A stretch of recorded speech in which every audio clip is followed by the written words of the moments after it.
Hey guys, welcome back to another video. So in today's video, we're going to talk about a couple of things. So I told you guys that I reached out to 4 of the nonprofits that were allegedly associated with the Good Stuff thrift store, the niche lady's shit show of a thrift store that she had a couple years ago. I reached out to 4 of them.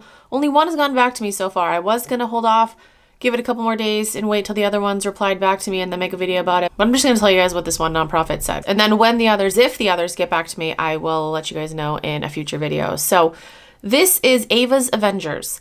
So I reached out to them, told them who I was, what I do, and this was the reply I got back. Hi Vanessa, thank you for your email. I certainly applaud your endeavors, as scammers and those who mislead others in the name of charitable causes are a huge issue in our world. It's a sad fact, and anyone helping bring them to light is doing an awesome service. That being said, with our charity being so focused on positivity and inspiring others to step up and help others, we really strive to stay out of the less than favorable side of things and focus on the goods. What I can certainly tell you is that yes, our charity was one of the community partners attached to the store. I can also say that yes, we did receive some monetary donations during the year. In terms of experiences during the time or specifics to the relationship, I'm afraid the other charities or participants would be a better resource for you. Others will be much more likely to be able to get in depth with their experiences. I'm sure a lot of them will be happy to share. I wish you guys well across the board. Donors deserve to know the kind people they're supporting. So that's good. Money was donated to Ava's Avengers. That's good, but let's not applaud her for doing what she should have been doing all along, you know? Once again, there were 3 other nonprofits that I reached out to and I haven't heard anything back yet. Hopefully they get back to me. At least one of the nonprofits got some type of money. Holy shit, a bunch of you guys messaged me about one of Nisha's newest videos. You're like, hey, you gotta watch this, see what she says. Watch this clip. Look how cute that is. So do you have any kind of an authentication process for like the designer names? So we do. So the ones that are sent back here are not authenticated. Okay. They were not deemed authentic. Gotcha. And then of course purses, but as you saw on the grand opening night, they have permission to sell the replicas, shall we say, whereas you and I do not. So gotta be abundantly careful as a reseller about picking up anything that is not 1000% authentic for resale. So it makes me very, very nervous about even venturing into buying anything, you know, with that name on it. What the fuck did she just say?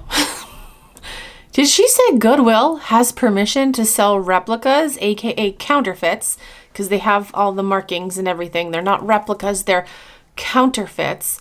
She just said Goodwill has permission to sell them, but we don't? Are you fucking kidding me right now? She said she was relaying what she was told by Goodwill.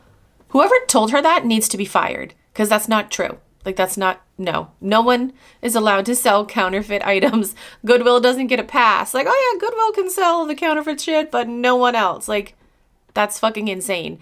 And it's even more insane that Niche would repeat that to her audience, because I feel like she knows that you're not supposed to sell counterfeit. Like, what the fuck is she doing repeating that to her audience? That, you know, we all know who our audience is. They're not the brightest bulb. I promise you guys, Goodwill doesn't get a pass to sell counterfeit items. They're not, like, no, that's not a thing. Do they? Yeah, they do.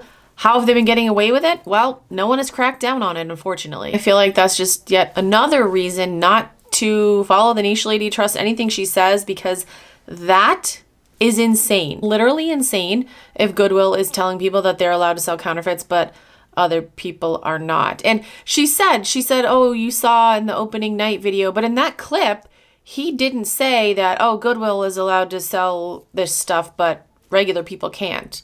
Unless that was the conversation that I had on the side. That wasn't in the clip. He had just said that those didn't pass authentication. So I don't know if Niche added that part in. Like, I don't know. This is all fucked up. But guys, I promise you, Goodwill's not allowed to sell counterfeits. They don't get a pass. It's not. No. And the niche lady is an irresponsible piece of shit for relaying that false information. Got this email. This person wants to be anonymous, but I did want to relay this information in the email because just another, like, what the fuck moment. And in my opinion, just showcases, again, what a piece of shit the niche lady is. So this person sent me a picture of the Good Stuff thrift store and said, please see below. This is a picture I took in front of the window at the Good Stuff thrift store that has all the names of the charities. Please note that the Blind Center of Nevada did not agree to being one of their charities, but Danny put them up there anyway. Allegedly, there was a cease and desist to remove their name. Please check with them. I will check with them. They were only given a dump load of broken computer parts that they had to dispose of. No money. I also have screenshots of when she announced that Clara, owner of List Perfectly, agreed to be president of the board of directors for the Niche Foundation. Clara. Looks like that's someone else I'm going to have to reach out to. People wonder why Danny chose such a bad neighborhood for the store. The reason is that was the only place in Vegas that would rent to her with her business losses, bankruptcies, and evictions from previous stores. She tried many other places. She enlisted co-signers. She asked Clara from List Perfectly to be a partner. It went on for months before she finally found the spot she rented. And then this person talks about Mikey bags of money. So I have yet to talk to him. I don't really know his story. This person says that Niche was in love with him. Like, what? And this guy's married, too. I think he's married. I think the reason Danny tries to blame Mikey for so much is that because she was so in love with him. Even her viewers noticed it and started to make comments about why she was thrifting with and throwing herself at a happily married man. Niche lady, you are gross. You're disgusting, okay? Like, you are fucking repulsive. She's allegedly a swinger, too, which makes me want to vomit everywhere. And she's had 2 failed marriages. Two, maybe 3, 2 or 3 failed marriages, but she's not the problem. Danny was a sponsor at the most recent Boss Reseller Remix. I'm sure she made it difficult for them to say no. She voiced herself at anyone who can get the Niche name out there. That's one of the reasons she befriended Mikey in the first place, was to get closer to Katie and Vicky so she could get involved with their Boss Reseller Remix. Katie and Vicky are really good and honest people, so getting an endorsement from them sends a silent message that Danny is good too. Do I need to reach out to them too? That's why so many of the people that attended Boss Reseller Remix are victims of Danny's scams. It was a breeding ground of victims. Same with the monthly meetups she goes to. She accosted Sunny at one of the meetups. She is probably going to do the same with the people from Vid Summit. It's how she operates. Another common thing, she's a piece of shit. She's a piece of shit. Look what she did. I'm going to reach out to these people and see if they want to give a statement, want to talk to me. I'm going to try to see what these people say about her, and I will definitely keep you guys updated. But that's going to be it for today's video. As always, comment down below. Let me know your thoughts. Thank you so much for watching. I'll talk to you guys in my next video. Bye.